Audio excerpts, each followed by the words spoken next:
Welcome to MI Magazine presents Soul, a weekly entertainment show on fashion, arts and culture, relationships, mental health, and food.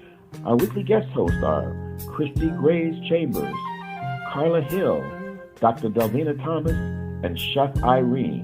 Now introducing our host, Miss Nicky, Gelin. Welcome to MA Magazine presents Soul. I am your host, Nicky, Gelin, bringing you intellectual entertainment, that Black sophisticated entertainment. You know, we pride ourselves on being the medium for the dissemination of Black cultural entertainment and news. And Labor Day weekend just passed. I had a phenomenal time. I had a really secret, private host, or not host, but date. So last week's segment focused on Peter Thomas's restaurant, Bar One, Miami Beach. So I figured, what a great time to just go ahead and go over to his restaurant, see what it's all about. The whole fried snapper was the talk of the town. So I invited my mom to be my date for the weekend. And I do want to say that we went over there. It was a great ambiance.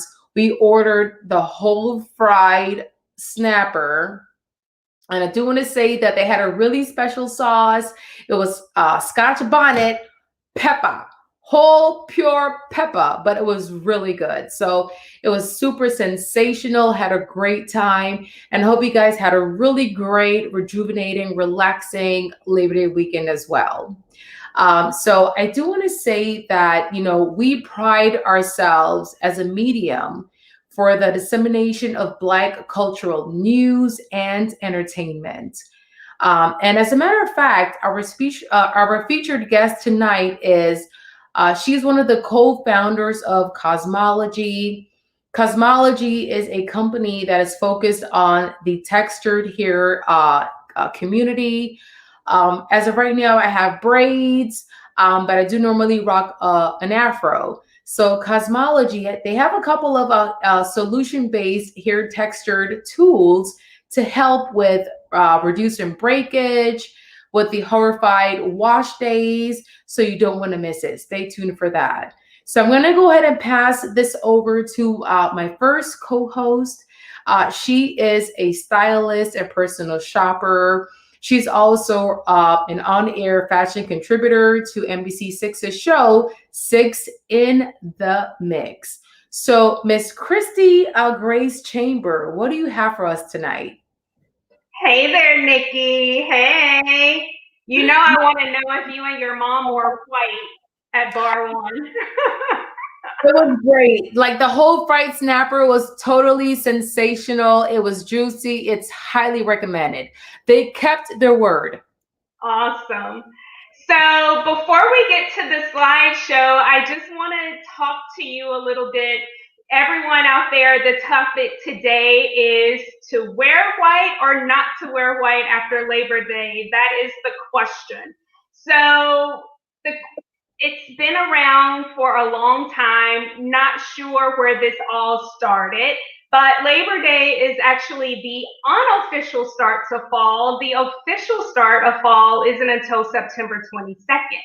So I host every fourth Friday fashion girls night in, and one of my clients was on this last Friday and asked me if she could wear white after Labor Day. And she's in Washington State. So I told her, yes, absolutely go ahead and wear your white, because I believe that wearing white is really based on seasons, temperatures, and fabric.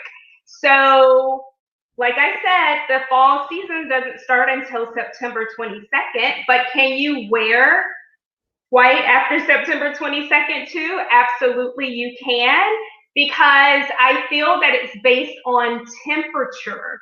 So if it's 70 degrees outside or higher, go ahead and wear your white. But when it comes to, say, below 70 degrees, that's when I believe you should take away the white from your wardrobe and move further into the off-whites, the ecru's, like that. And also, like I said earlier, it's based on fabric. So you want to get rid of some of your linens, as we start moving into October, November, and go into the heavier fabrics. So I have on the screen here one of my clients I recently styled for a photo shoot, Melanie Shinhoster. And as you can see, she's in this beautiful kind of off-white guest dress. But look at the black jacket. That's how you incorporate your whites into fall. Just put on like a leather jacket, and that helps with anything. And then on the next slide, you'll see like this really chic suit there. But this is what I'm going to say. Like, how do you make your white not look like you're on Usher board number 2? So the way you do that is by giving it a pop.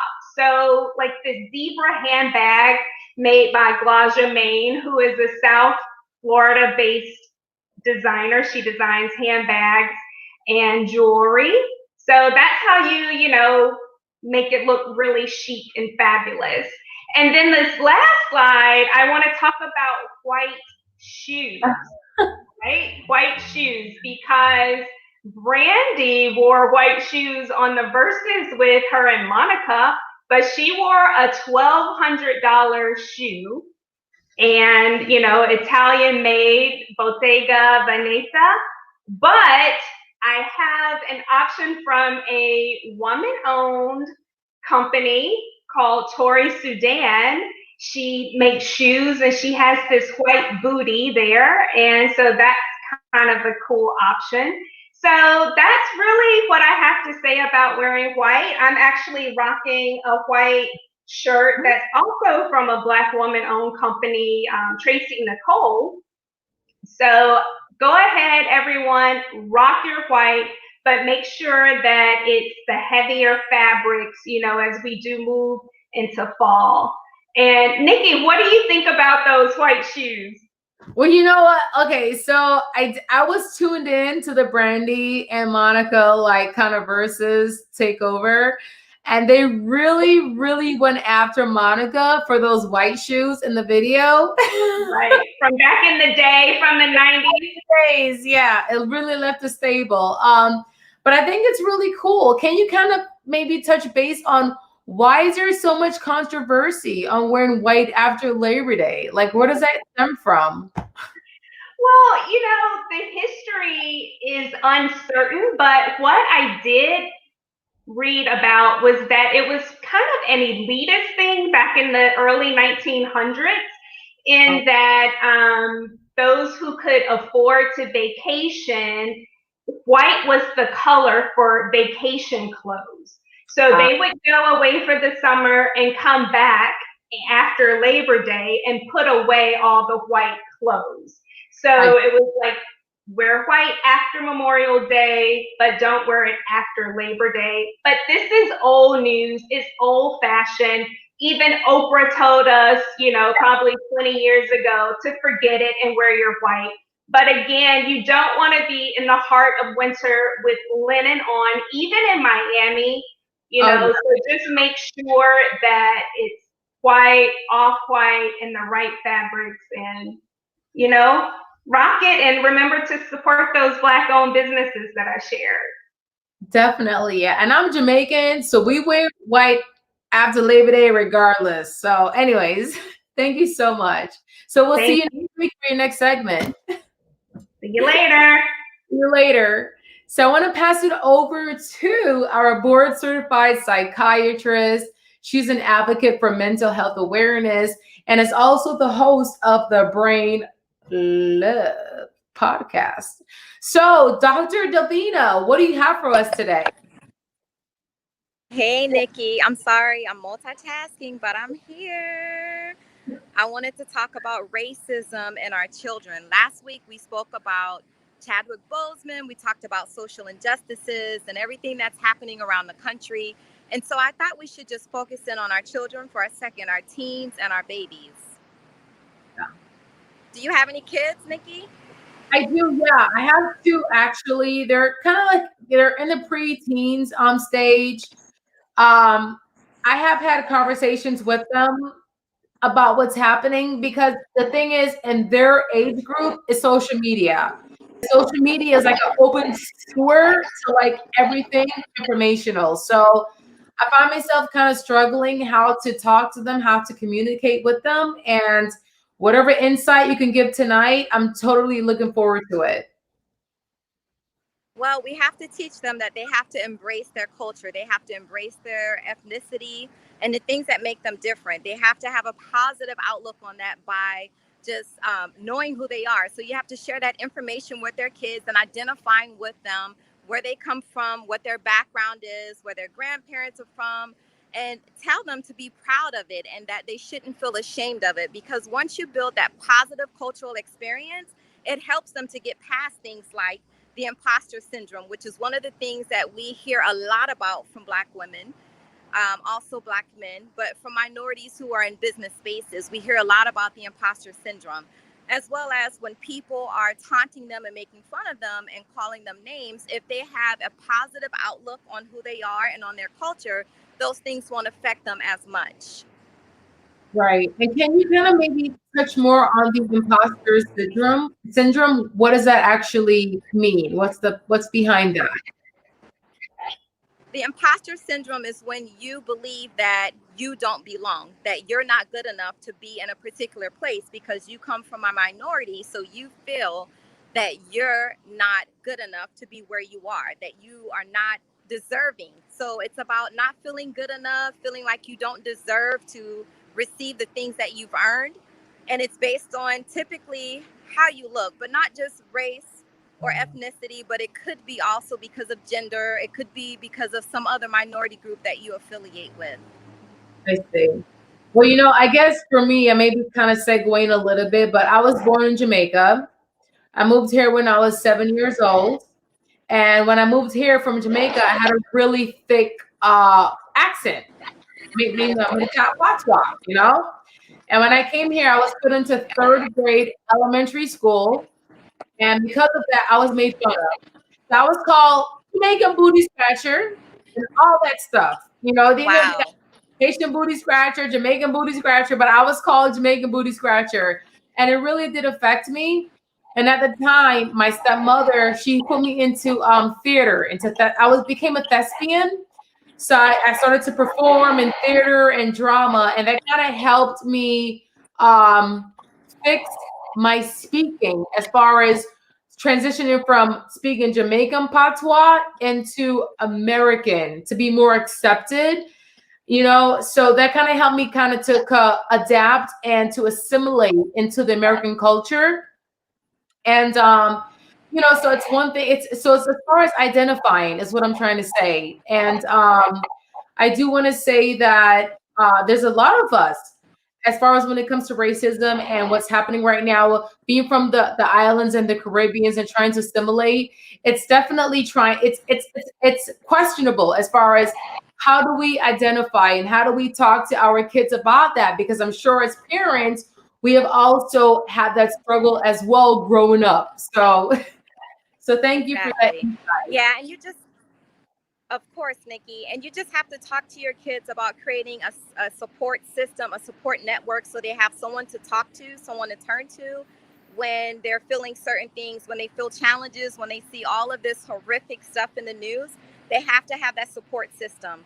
So keeping them positive about their culture and their race and where they come from, and also talking to them about having a support network, a support system, those things are essential. Definitely. Well, thank you so much. I'll be tuning into the Brain Love podcast, the next segment. So thank you so much. Thank and we'll you. see you next week. So now our next featured guest, she is a TV host, an over 40 model, which I really don't see, but when you see her, you know what I'm talking about.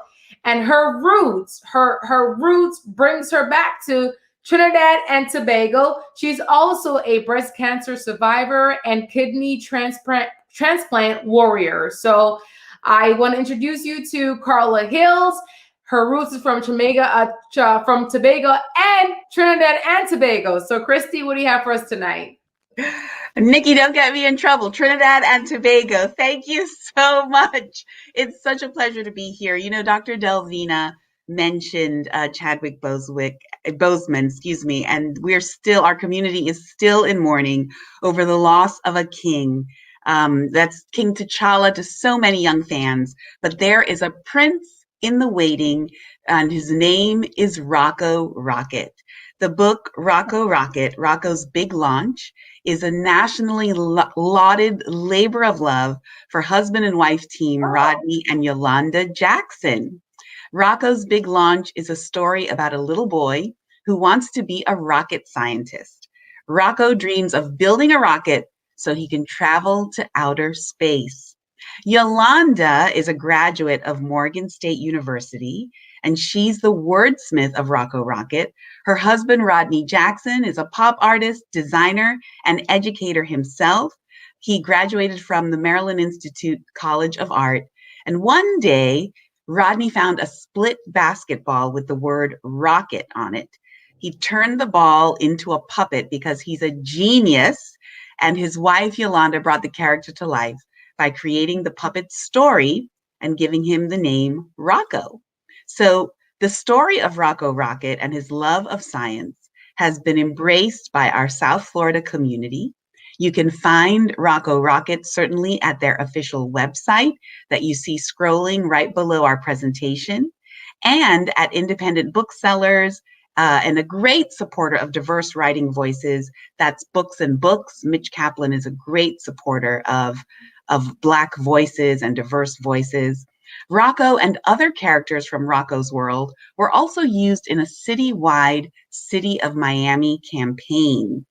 You'll see here that there are so many more characters that come out of the Jacksons' world. One of the best endorsements, though, came from the character Rocco's own inspiration, and that's astrophysicist Neil deGrasse Tyson. He gave his seal of approval to the Jacksons themselves, promoting Rocco Rocket. The Jacksons, in addition to being supported by national figures like Mr. Tyson, have been awarded Best Self-Published Book by Writer's Digest, and the book is now available in Spanish and French. Rodney and Yolanda are available to do live presentations, also now virtual presentations for Rocco Rocket for classrooms and civic groups. And their workshops involve their love of writing and even building a working rocket ship. So hopefully when our lives are back outside, you can call on the Jacksons to do a presentation for you. Rodney and Yolanda Jackson are an amazing couple who've contributed so much to arts and culture in South Florida. We see them here with a prototype of Rocco. Look out for Rocco Rocket merchandise and their website. And of course, share this science prince with a young person in your life. I'm Carla Hill, and this is your Arts and Culture Report for this week. Oh my goodness. Thank you so much, Carla. And I can't wait to see what you have for next week. I'm excited. Thank you, Nikki. Thank you. So our next co-host, he hails from Jamaica. He is a private and personal chef. He's worked with celebrities and professional athletes. You can also catch him on the American television public station for his show, Taste of the Islands. So, Chef Ari Waguan, what do you have for us?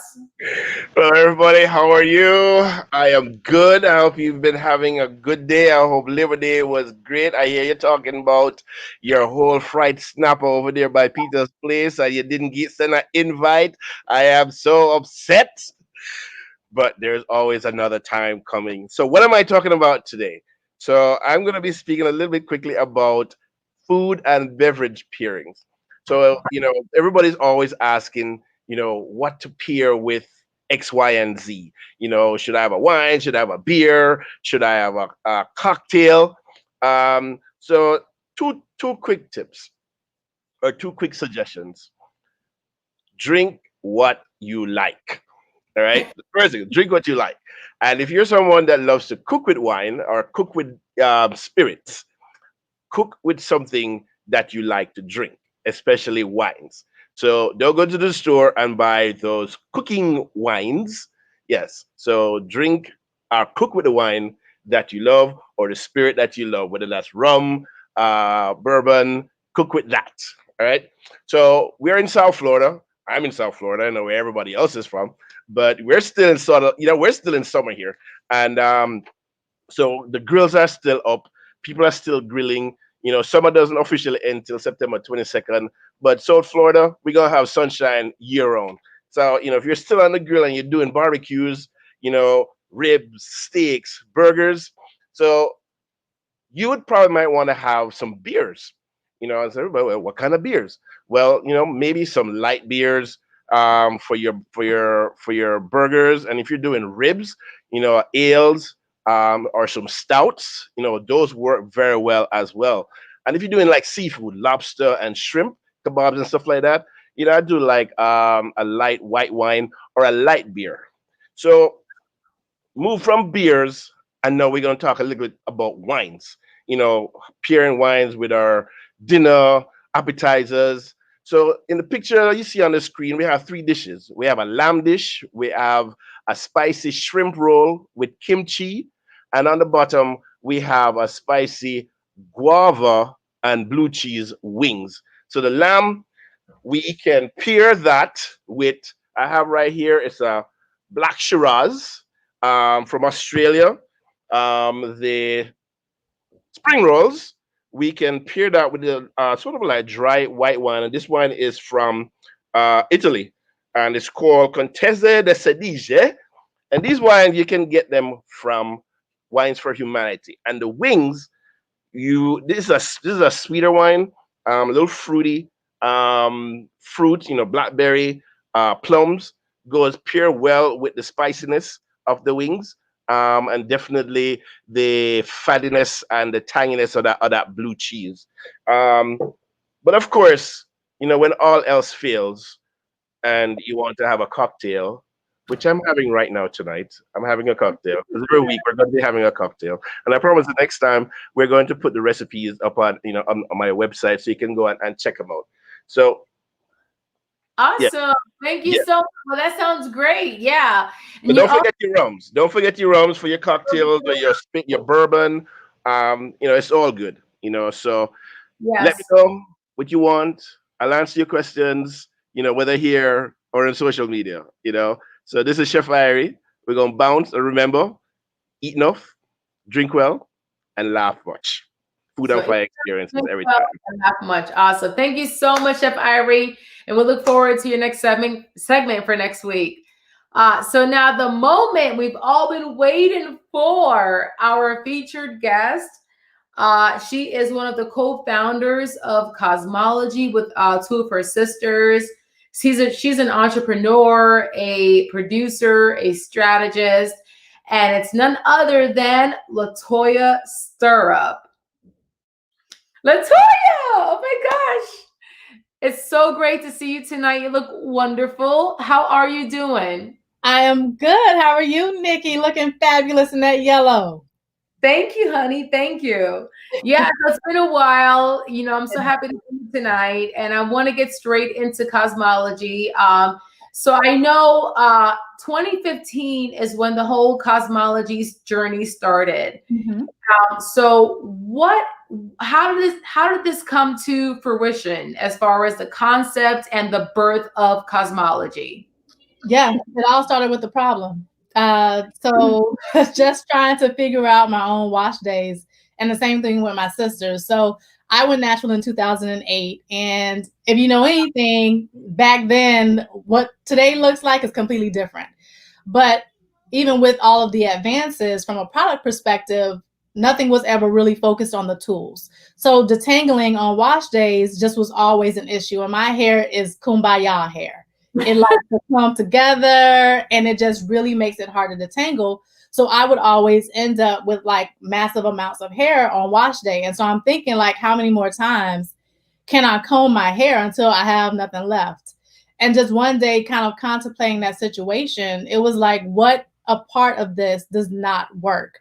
And that's when the idea to redesign the comb to better work with our hair types. So that's how this came about. So we went from a 2D prototype, a 2D sketch, took that to a 3D printer, and then we used that prototype to test the design against like another wide tooth comb that we had. And the results were night and day, like minimized breakage. It was a lot faster and gentler on our hair. So that's when we decided to go ahead and get started. So that was late 2015, 2016. We incorporated, we started our intellectual property process and got the ball rolling. And 2019 was our first year on the market. So it's been a whirlwind. It's been a whirlwind. So have you ever been like permed or relaxed? And when you did transition, who was your influence? Like, how did that process happen? Yeah, no, so I, like most Black women in America, I relaxed my hair. And when I was younger, right, my mom relaxed my hair. So, you know, you ask, Mommy, can I get a perm? Can I get a perm? And then one day snap it in and, you know, that's it. You have a perm for years. So since I was, you know, like a little girl, like probably like 10 or something like that, until, like I said, 2008 is when I decided to go natural. And inspiration, I would say at that time, there were just a lot of different people around me kind of doing it. So I started to feel comfortable with the idea. And as you start to see other styles coming up, right? And back then you had chat rooms. You didn't really even have YouTube. You didn't have a lot of those dialogue. Right. Yeah. For me, I had forums. But there was like no YouTube. There was no Instagram. I literally had to go into forums because I big chopped in like 2010 and there was like nothing out there. Yeah. Nothing. What is one story that you can, what is one story that is unforgettable for when you were permed and relaxed to when you became natural? So what is unforgettable with those experiences? Well, what is consistent and definitely unforgettable is I love to create with my hair. So my hair changes all the time. Like even when I was permed, I would cut it, I would color it, you know, do different styles. And I think even with being natural, that's what's so exciting, right? I can be straight one day, I could be coily the next, I could be loose and curled the next. And it's just such an enjoyable experience. And I think, you know, when I went natural, you don't quite know what your hair is going to do. You kind of remember it when you were little, but you're not quite sure what you're going to get. And that's sort of the exciting part. And that's why I decided to big chop. So I didn't transition. I transitioned for a little bit, but I may have had like this much hair.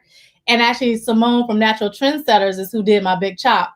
And you come out and you're like, whoa, it's a bit of a shock, but that's how you can get used to it, right? If you let your hair grow out, you can start to learn your texture. You can start to figure out what it likes, what it doesn't like. So it's been a journey, child. I done shaved this thing off, had a mohawk. It's growing out now. Listen.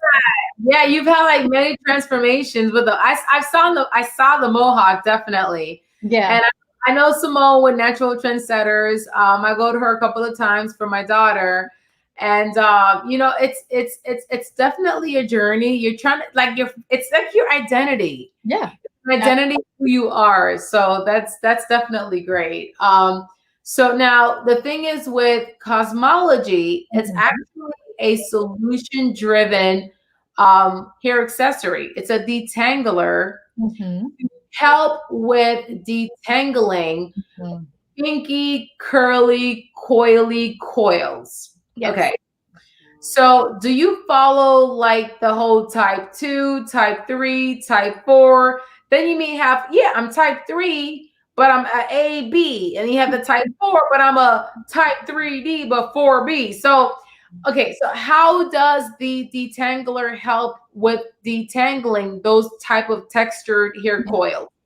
Absolutely. So we don't particularly hair type within ourselves when we talk about it, but just because we do know that some customers do. So we use it as a reference point. Okay. So for really sort of thick, voluminous hair, and this could be the kinkiest of kinky to the waviest of waves, Our paddle comb is really great because as you can see it, so the teeth are staggered this way, and then they're also staggered height-wise, and they're long. So you can get through a lot more hair and thicker sections at once. I can't demonstrate it here, but we have tons of videos, and we've been on HSN and everything, so you can see that there too. And then we have a sectioning tip on the end, so you can section and detangle all with one hair tool. So this is our most universal, just because of how the teeth are distributed. And we call it a paddle comb because it's in the shape of a paddle brush, but it has the teeth of a comb. So it's like a wide tooth comb in a brush. Gotcha. So that works again from, like I said, the kinkiest of kinky to the waviest of waves. So our wide tooth comb, as you can see, so this one you can really see the teeth. So what's really cool is that the teeth are completely seamless. This is all one piece. And that's what makes it really magical, is because the teeth are shaped like your fingers. So it goes through your hair and gives you much more of a slip, and your hair is able to glide through without any friction because there's nothing in here to snag it, disrupt the process, or anything. So the wide tooth comb is good for more like medium to thick hair. Yeah. You can work with it if it's kinky or not, but just because of the spacing of the teeth, if you have sort of fine, thin hair, it may not give you a full detangling experience.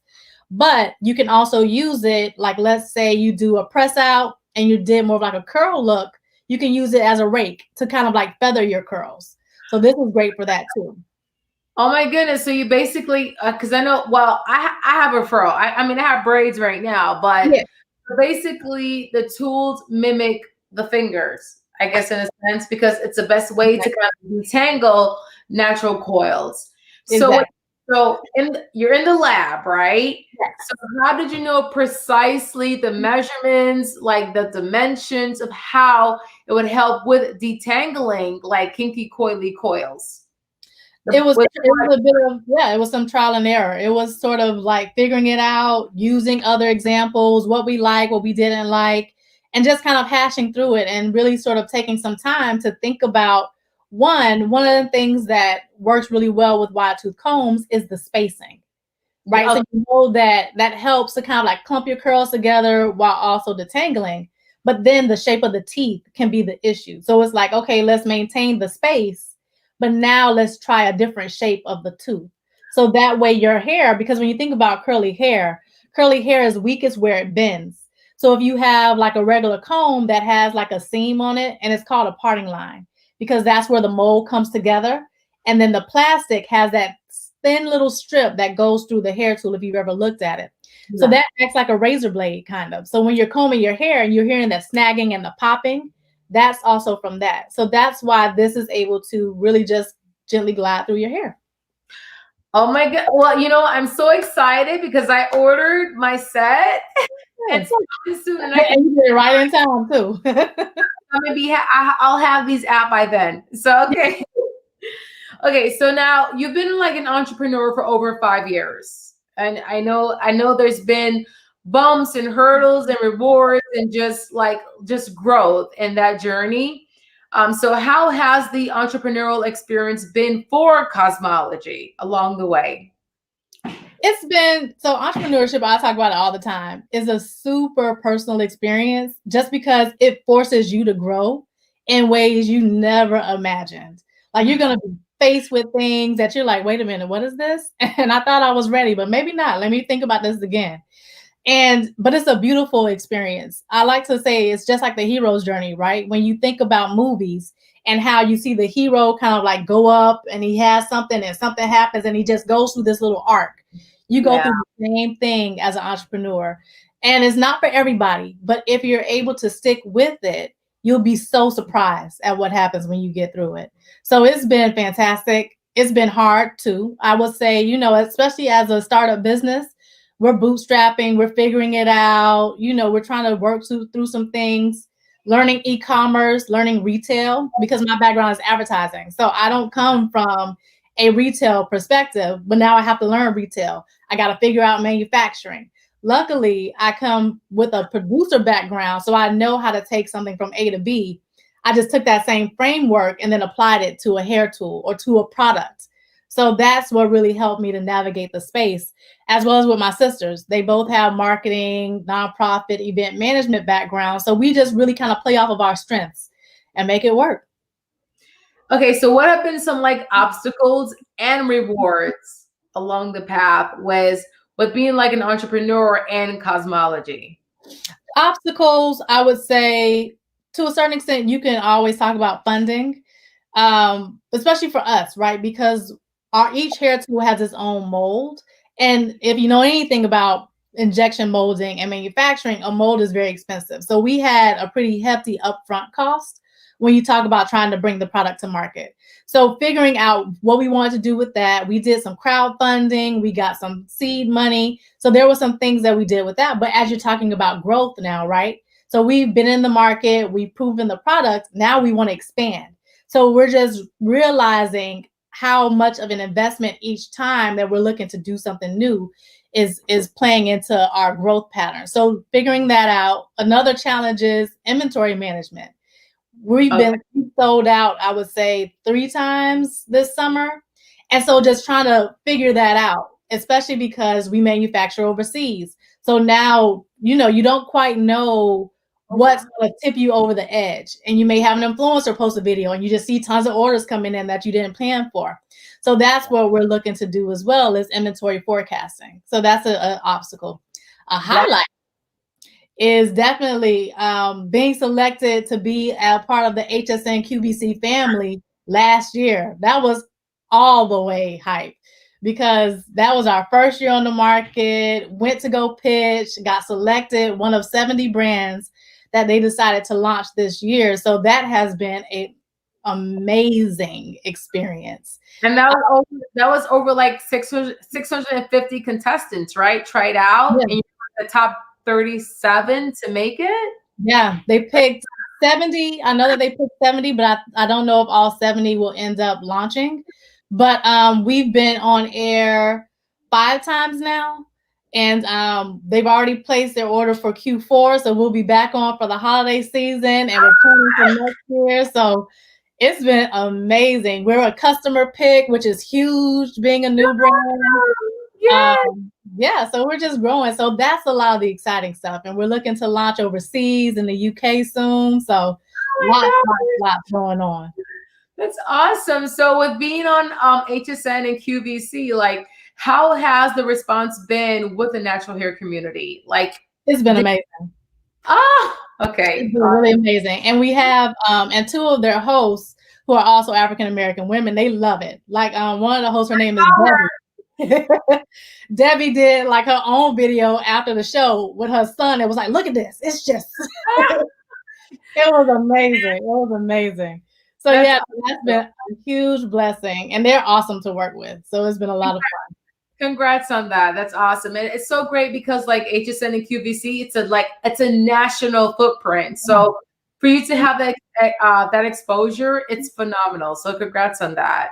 Thank you. My next question is, we're in a pandemic. Yeah.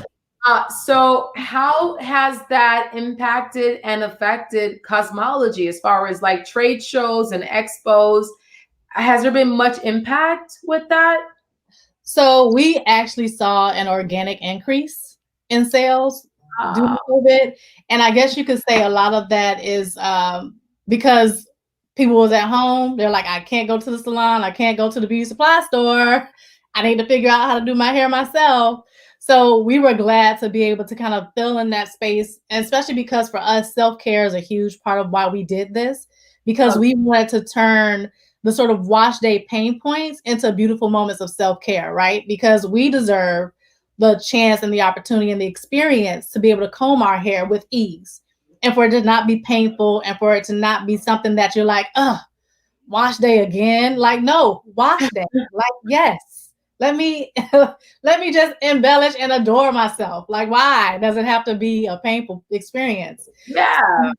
Being able to be that for a lot of people right now was really huge. And from a trade show perspective, absolutely. But a lot of people have been doing online and virtual exhibits and trade shows and things. So we've been able to participate in those. But we've seen, like I said, just an organic, I would say 7x year-over-year growth. And we haven't, this last month was our first month doing an actual social media ad campaign. So that is great. Like organic is fun. I work in marketing, and anything that's direct and organic is phenomenal. So congrats. Thank you. So the thing is, okay, so what's next for Cosmology? Like any upcoming projects? Like next? No, we have some really exciting things that we're looking to launch. Like Q4 this year, we have some holiday season things that we're working on. And then growth. Literally, we're in different conversations with different retailers. So there's going to be a lot going on. We have some expansions that we're doing. There's a lot. There is a lot. There's a lot. But it's all good things. You got to stay tuned. You got to join the newsletter so you can get the update. On it. I can't wait.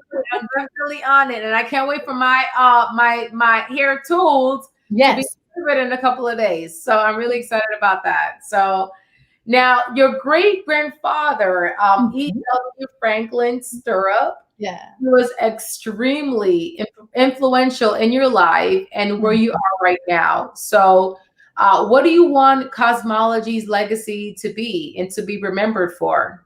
Yeah. No, that's a great point. And, you know, just thinking about what he was able to accomplish in the late 1800s, early 1900s, just speaks volumes, right? So I never had a chance to meet him. But when I learned that he was a multi-passionate entrepreneur, we always kind of grew up knowing about the real estate and things. But then a lot of my cousins, my generation, a lot of us are entrepreneurs. So we were like, where is this kind of coming from? Where is this multi-passionate? Like, we just want to do everything coming from. And then when we found that out, we were like, oh, that's what that is.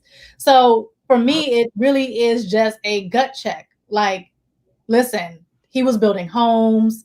He was creating opportunities for people coming into Coconut Grove in Miami during that time to work and find jobs and to live. How can I show up and do that and more? Right. So for us, it's like, listen, this is a global thing. We want this to be extremely huge. We want to continue to create solutions that really change everyday pain points, that just make them beautiful experiences. And then how can we then leverage that to then do more, right? How can we just continue to build and create opportunities and just experiences? So it's exciting. You know, and that's so great. And I just want to applaud you and for your entrepreneurial skills and for your tenacity and for Cosmology. I think it's just so great to kind of see that. It's so inspirational. And I want to thank you for that.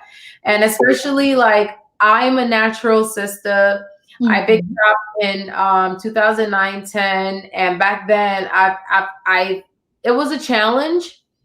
But just seeing that Cosmology is here to help with detangling and to make our lives easier, oh my goodness, I really applaud you for that, and I thank you. Definitely. So my question to you is, my last question is, what would you tell your younger self, and how old would you be? Ooh, so my younger self, I would definitely probably go back to the Latoya who was in senior year of high school, because that Latoya had a different plan. She was like, oh, I'm going to go climb the corporate ladder and do all of this stuff. And this Latoya is like, you may want to do something different. I would just really tell her to just dive in and to not be afraid to take a chance. You know, sometimes when you're the oldest too, right, there's a lot of pressure. You may feel like you always have to be perfect and everything just has to sort of work and follow a plan. And if you deviate from that plan, then there's a feeling of like failure, right? Or if something doesn't quite work out, then you're like, oh, this doesn't work. And you throw your hands up and you get back into what feels safe. So I would definitely tell her to be comfortable with the uncomfortable experiences and to be a scientist, right? That's what science is. And even though I'm not like a trained scientist, there's an aspect of creativity that comes from experimentation. So be okay in that and know that that's where invention is. That's where creativity is. So have fun. That's awesome. Wow. Well, thank you so much. I cannot wait until I get my tools. You know, I got the pick, I got the brush, I got the comb, everything. So I think by the time it gets here, I'll have these out. Go ahead and try it. So thank you so much for being our guest tonight and everything. And congrats on your successes and so forth. So this show is brought to you by the Florida Lottery. And, you know, like we all love a clean and smooth drink that promises no hangovers and no headaches. That's me right here. Yeah. Next week's guest is none other than Victor Harvey. He is the CEO and founder of George Vodka, Victor George Vodka. And he is one of the few Black-owned African-American vodka owned and managed companies, I would say nationwide and globally. So stay tuned next week. You don't want to miss it. Thank you so much for tuning in. If you have any questions, let us know and have a wonderful night.